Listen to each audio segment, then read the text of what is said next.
This is humanity's first face-to-face encounter with the deep-sea civilization. Let's start by hearing what they have to say. You're so warm and rough. Buckley, in charge of the negotiations, isn't sure what to say himself, but to show respect, he reaches out and touches the aquatic envoy. The skin isn't slimy like a fish's, it's smooth, almost like jade. As their eyes meet, Buckley never expected he'd develop feelings for a hermaphroditic aquatic. Buckley! The general's arrival interrupts the moment. Had he been any later, the talks might have already succeeded. But outside, the deep is crowded with curious aquatics watching closely. Buckley represents all of humanity. He can't afford to overstep. They're 5 miles below the surface. Getting here wasn't easy. Every member of the delegation underwent special training to adapt to the deep-sea environment. But let's be honest, it hardly helped. No matter how strong you are, without a submersible, the pressure would crush you instantly. The delegation brought a wooden globe as a diplomatic gift. Living deep under the sea, the aquatics likely haven't been to space. They probably don't even know the Earth is round. Since they dislike plastic, the designers used wood instead. The diplomats represent humanity, but not all are fearless. One Indian in turn, for instance, is clearly out of his depth. There was a diplomatic lottery for the last 2 seats, and well, India won. Or lost, depending how you see it. Under extreme pressure, the submersible creaks and groans. Even with training, fear begins to seep in. There's water! There is water in here! Ted. Right here on the ship! Ted, calm down. It's condensation. How the hell do you know? Because I read page 6 of the safety briefing.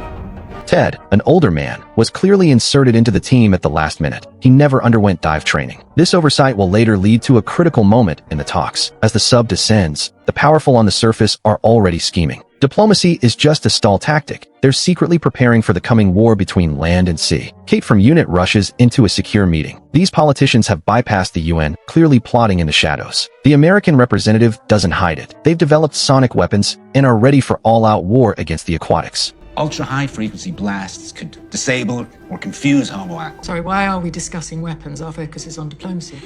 And there is an armistice agreement in place now to stop further violence. Someone's got to be the first to break it. Everyone in the room knows the truth. Humanity won't stop polluting. Diplomacy is a smokescreen. War is inevitable. Wars are fought and won at this table. They think they own the water, but while they were splashing around 300 million years ago, we crawled out of the water. And we conquered it.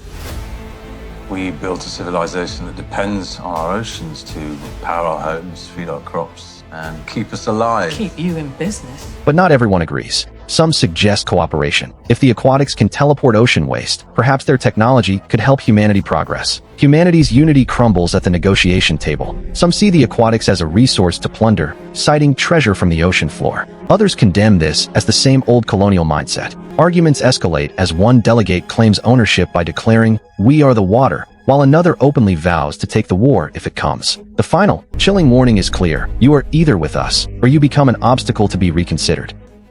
Kate argues passionately, war will only hurt innocent civilians. But the British Prime Minister is pragmatic. He holds power not only through votes, but through backing from capital. One way or another, this war will happen. As Kate leaves in dismay, Buckley's team finally arrives at their destination. With no viewports, they can't see outside, only feel a heavy impact. The general radios the surface, but there's no response. How are they moving so fast?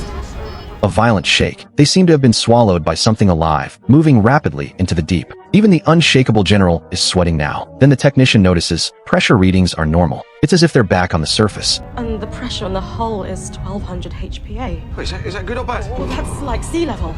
That's the pressure on land, except we're 5 miles down. The cabin goes dark. The general stays calm, ordering everyone into dive suits, but no attack comes. Instead, the hatch is forced open from outside. An invitation. Who's going first? The general steps out first. Buckley follows, stumbling, but the fall lets him see their surroundings.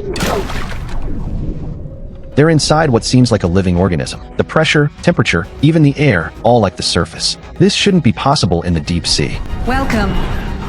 The aquatic envoy, Solt, appears and cuts through their confusion. Since this is a negotiation, courtesy comes first. This environment was prepared especially for humans. Buckley, whom the aquatics trust most, removes his oxygen mask first. The others follow, all except Ted, who keeps his on for a sense of security. Solt doesn't mind. Buckley is the only one he truly cares about. Just like during the land negotiations, Solt has gathered representatives from across the ocean. Welcome to our domain.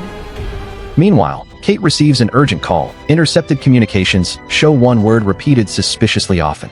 Coded messages going back and forth. Severance.